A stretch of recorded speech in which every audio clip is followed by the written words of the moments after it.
Hello everyone समस्त को मु भी शिक्षक हेबी यूट्यूब चैनल दे बहुत बहुत स्वागत एवं अभिनंदन। आशा करुँची आपण समस्ते भलरे अछंती। तो आज रही आपण सीडीपी एंड पेडागोजी बछा बछा इंपोर्टेंट प्रश्न सबू जहाँकि आपणकर ओटीटी एग्जाम बहुत ही हेल्पफुल रहिबो।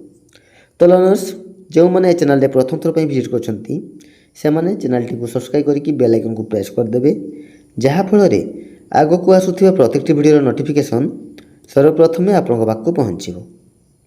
ठीक अच्छे आउ आपण मैंने प्रत्येक प्रश्न एनसर कौन चूज कर कमेंट लिखिदेवे और शेष में आपणकर आउट ऑफ 10 केते मार्क रखुंट कमेंट लिखि जनइबे।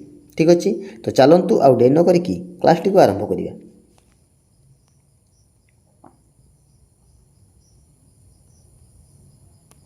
देखंतु पिले प्रथम प्रश्न शिशु पाखरे चुचुमिबा को एक चुचुमा थाई जहाँ पिलाटीर ओठ को छुँवा कौन जिनिस द्वारा आलोड़न सृष्टि हुए।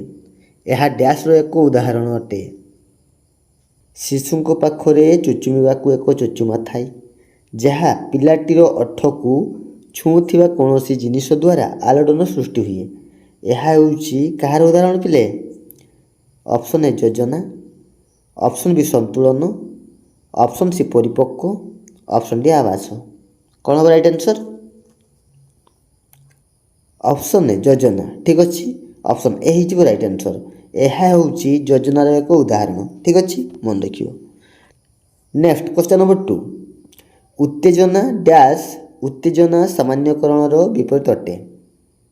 उत्तेजना डैश उत्तेजना सामान्यकरण विपरीत अटे। ऑप्शन ए लाल बाहर, ऑप्शन बी आदाय, ऑप्शन सी विलुप्त होगा, ऑप्शन डी भेदभाव। कौन हम राइट आंसर? ऑप्शन डी भेदभाव। ठीक अच्छे ऑप्शन डी हो राइट आंसर भेदभाव। Next question number 3 assignment rho dash रूप को व्यक्तिगत भाव व्यक्तिगत प्रकार अनुदेश व्यवहार कर जहाँ व्यक्ति क्षमता एवं रुचि को कार्य समायोजित करने मुख्य उद्देश्य सहित होता है। असाइनमेंट रो डैश रूप को व्यक्तिगत भाव व्यक्तिगत प्रकार अनुदेश व्यवहार कर ऑप्शन ए अनुबंध। ठीक अच्छे ऑप्शन ए हो राइट आंसर। असाइनमेंट रो अनुबंध रूप को अनुबंध रूप को व्यक्तिगत भाव व्यक्तिगत प्रकार अनुदेश व्यवहार कर जहाँ व्यक्ति क्षमता एवं रुचि को कार्य समायोजित करने मुख्य उद्देश्य सहित होता है। तो ऑप्शन ए हो राइट आंसर अनुबंध। नेक्स्ट क्वेश्चन नंबर 4 प्रत्यक्ष मूल्यांकन पद्धति रे डैश सामिल थाई। प्रत्यक्ष मूल्यांकन पद्धति रे कौन सामिल थाई पिले? ऑप्शन ए उपस्थापन, ऑप्शन बी सर्वेक्षण, ऑप्शन सी साक्षात्कार, ऑप्शन डी परीक्षा। कौन हम राइट आंसर? ऑप्शन ए उपस्थापन। ठीक अच्छे ऑप्शन ए हो राइट आंसर। प्रत्यक्ष मूल्यांकन पद्धति रे उपस्थापन सामिल थाई। ठीक अच्छे नेक्स्ट क्वेश्चन नंबर 5 शिखिबा चक्र डैश रे डायग्नोस्टिक आसेसमेंट कार्य संपादन होता है। शिखिबा चक्र केउथिरे डायग्नोस्टिक आसेसमेंट कार्य संपादन होता है? ऑप्शन ए शिखिबा कार्य शेष ना, ऑप्शन बी शिखिबा कार्य मध्य भाग ना, ऑप्शन सी संपूर्ण शिखिबा समय ना, ऑप्शन डी शिखिबा कार्य आरंभ रे। कौन हम राइट आंसर? ऑप्शन डी शिखिबा कार्य आरंभ रे। ऑप्शन डी हो राइट आंसर शिखिबा कार्य आरंभ रे। ठीक अच्छे नेक्स्ट क्वेश्चन नंबर 6 निम्नोक्त मध्य केउटी आसेसमेंट चयन एवं परिचालना समय सांस्कृतिक प्रसंग को हिसाब को नहीं थाई। निम्नोक्त मध्य केउटी? ऑप्शन ए सांस्कृतिक पक्षपात प्रति ध्यान देवा, ऑप्शन बी भाषा दक्षता, ऑप्शन सी भाषा परिचालना, ऑप्शन डी भाषा आसेसमेंट। कौन हम राइट आंसर? ऑप्शन ए सांस्कृतिक पक्षपात प्रति ध्यान देवा।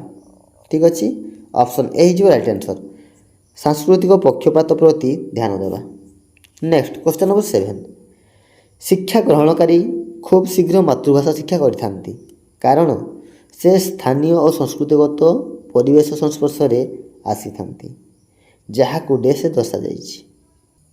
ଶିକ୍ଷା ଗ୍ରହଣକାରୀ ଖୁବ୍ ଶୀଘ୍ର ମାତୃଭାଷା ଶିକ୍ଷା କରିଥାନ୍ତି, କାରଣ ସେ ସ୍ଥାନୀୟ ଓ ସଂସ୍କୃତିଗତ ପରିବେଶ ସଂସ୍ପର୍ଶରେ ଆସିଥାନ୍ତି, ଯାହାକୁ କେଉଁଥିରେ ଦର୍ଶାଯାଇଛି ପିଲେ? କ'ଣ ହେବ ରାଇଟ୍ ଆନ୍ସର୍? ଅପସନ୍ ଏ ସାମାଜିକ ଯୋଗାଯୋଗ ନୀତିରେ। ଠିକ୍ ଅଛି, ଅପସନ୍ ଏ ହେଇଯିବ ରାଇଟ୍ ଆନ୍ସର୍, ସାମାଜିକ ଯୋଗାଯୋଗ ନୀତି। ନେକ୍ସଟ କ୍ୱେଶ୍ଚନ୍ ନମ୍ବର 8, ଜଣେ ବ୍ୟକ୍ତିଙ୍କର କେଉଁ ବୟସକୁ ପିଲାବେଳର ସମୟ ବୋଲି କୁହାଯାଏ? ଜଣେ ବ୍ୟକ୍ତିଙ୍କର କେଉଁ ବୟସକୁ ପିଲାବେଳର ସମୟ ବୋଲି କୁହାଯାଏ? କ'ଣ ହେବ ରାଇଟ୍ ଆନ୍ସର୍? 2 ରୁ 6 ବର୍ଷ ବୟସକୁ। ଠିକ୍ ଅଛି, ଅପସନ୍ ଡି ହେଇଯିବ ରାଇଟ୍ ଆନ୍ସର୍, 2 ରୁ 6 ବର୍ଷ ବୟସକୁ। ନେକ୍ସଟ କ୍ୱେଶ୍ଚନ୍ ନମ୍ବର 9, ଜୀବନର ପ୍ରଥମ 1 ବର୍ଷ ଶିଶୁ ସମ୍ମୁଖୀନ ହେଉଥିବା ଅସୁବିଧା ଗୁଡ଼ିକୁ ଡେସ୍ କୁହାଯାଇଥାଏ?